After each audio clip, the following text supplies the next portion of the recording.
Hello and welcome to the incoming video podcast. This is the show that looks back at the week's historical miniature releases.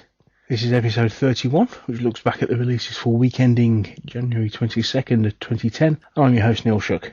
Well, a pretty mixed bag of releases this week and actually only a top 9 for you. So starting off at number 9, we have a release from a company I've not come across before. This is Lone Gunman Games. They this week have released a couple of groups of modern 28mm figures. And, okay, I'll say it, I'm not amazingly impressed with these at all. The sculpting is quite strange. In some ways very spindly, very two-dimensional.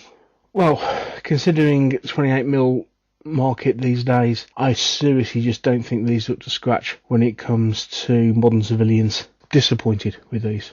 Quite poor, I think.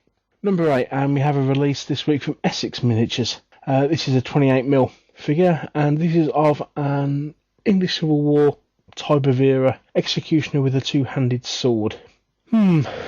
Another strange-ish release this. A very generic release for the era. Some people would have said it would have been a lot better if we'd have actually had a character figure being executed, as opposed to just generic. The sculpting on the figures themselves isn't bad, quite like the ruffled shirts and what have you, especially from the angle. As some people have already pointed out, it looks like the guy's being executed with a lightsaber, which is probably not the kind of thing you're after in this particular period piece. It may be very well to do with the angle that the picture is taken at, but not the best release I've seen from Essex. That's my number 8.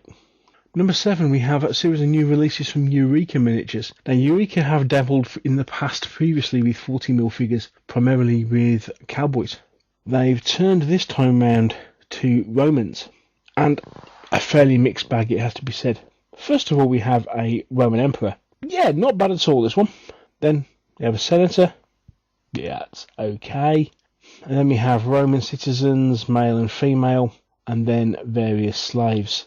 Yeah. Well, the female slave looks very long in the neck and almost like she's from another planet. A lot of the sculpts themselves, I mean, they're okay, but first of all, I don't think they're anything particularly special.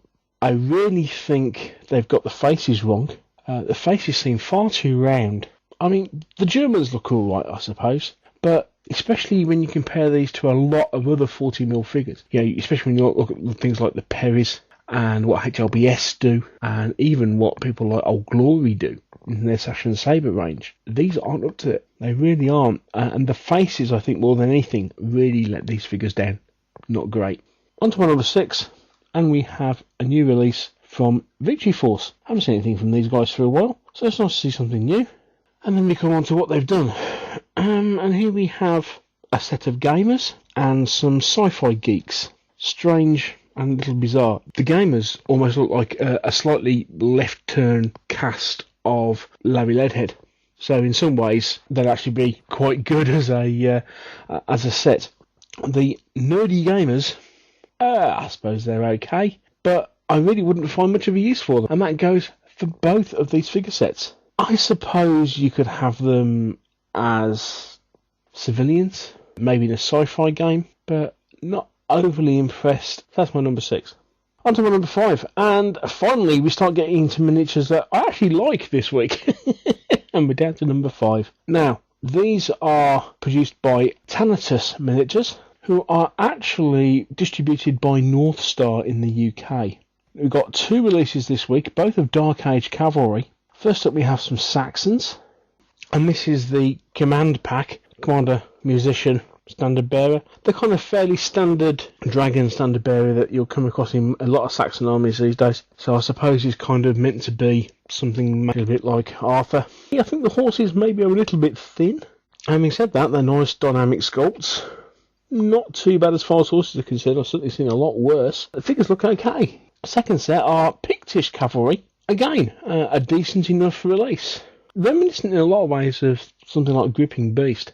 Maybe not quite so chunky as Gripping Beast. Yeah, that's quite nice in itself. The figures look to be a little bit more lean. Their anatomy is a little bit more realistic. In this particular one, maybe the guy on the left, his lance is possibly a little thick, maybe a little long, but interesting sculpts.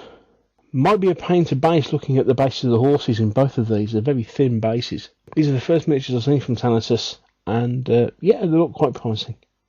Number 4, and back to an old friend of Incoming, this is Campaign Game Miniatures from Spain. They've just released their latest editions of their 15mm Napoleonic range, and these are their new artillery. Here we have British foot artillery, British horse artillery, French foot artillery and mounted artillery, and finally Dutch-Belgian artillery with British and French guns. Obviously the main difference with all these, they're howitzers. Okay, so they previously released the big field guns. These are the howitzers this time around. Another great release from Campaign Game. Very consistent, really nice stuff.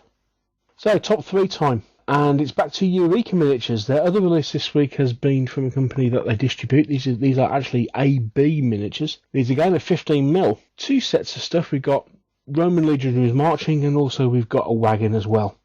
So first of all, you've got a set of Roman legionaries just include campaign marching. You've got a set marching with a mule, and then finally you have a wagon. These look great. Really impressed with this little set of figures. Very well sculpted. Nice detailing for 15mm especially. So I was really impressed with these. I thought they're pretty good.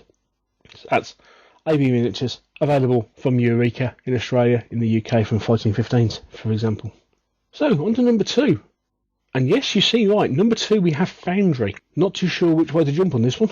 Is it a poor week because Foundry is so high, or Foundry actually put out a decent release? Maybe a little bit of both. Okay, this is their new range for their Napoleonics, and this is the Army of the Kingdom of Saxony. This is the 1806 era. Several releases as per normal from Foundry. 3 separate deals available here. I'm just showing all the different poses you can get. Various packs of musketeers and grenadiers available. I particularly like the cavalry. You've got hussars, chevaliers and cuirassiers, and they're all pretty nice. Although immediately you can see from looking at the poses that, again, they're all kind of very much of a similar sort of thing. So the cuirassier and the chevalier are effectively the same figures, just sculpted slightly differently. And again, looking at the infantry actually have a very similar set of poses as far as like the armatures are concerned. They've just put different uniforms on them. So whilst on the whole it's a fairly good release, obviously we've got artillery here as well, and they look okay. Yet again, a typical Foundry range. I think they flatter to deceive. They look better than they actually are in a lot of ways. So it's funny to say this for number 2. It's a nice enough looking release, but nothing amazingly exciting. So decent enough from Foundry, but yeah, much for muchness yet again. It really is in a lot of ways sculpting by numbers from the guys at Foundry. Nothing we haven't seen before, just with slightly different uniform styles. And so on to my number 1, and really the only truly, really outstanding release, I think, of this week. And yet these themselves are not without their detractors. Okay, this is from Empress, and here we have the Natal Mounted Police. 3 packs available, 2 packs of horsemen, and a pack of infantry. First up, yet again, horses, absolutely fantastic. Really well done. Fabulous detailing. The miniatures have lots of character, excellent facial details, nice posing, natural. The one complaint that everybody has, the helmets. The helmet spikes are, at the very least, I think the phrase overzealous springs to mind. Yeah, that is the number 1 complaint that we've seen with these miniatures this week. The simple fact is that for most people, the spikes on the helmets are just way, way overscale. It spoils what is otherwise a really good set of miniatures. Unusual, actually. Empress, in experience so far, have actually been really, really good on detail. But by far the best release this week from Empress. And even then, not a perfect release. It's just one of those weeks, isn't it? So there you have it. As I say, a really disappointing week on the whole. Not a fantastic amount to shout about, but I hope you've seen something you like. Before I go, just want to say, again, thank you to Zach at Tabletop Gaming News, build up the miniatures page. Without these guys, this podcast simply wouldn't be possible. And if you want to see a previous episode, go check them out at the bottom of Warboots TV. Well, thank you very much for watching. You take care. Happy gaming. I'll catch up with you again next week. Bye.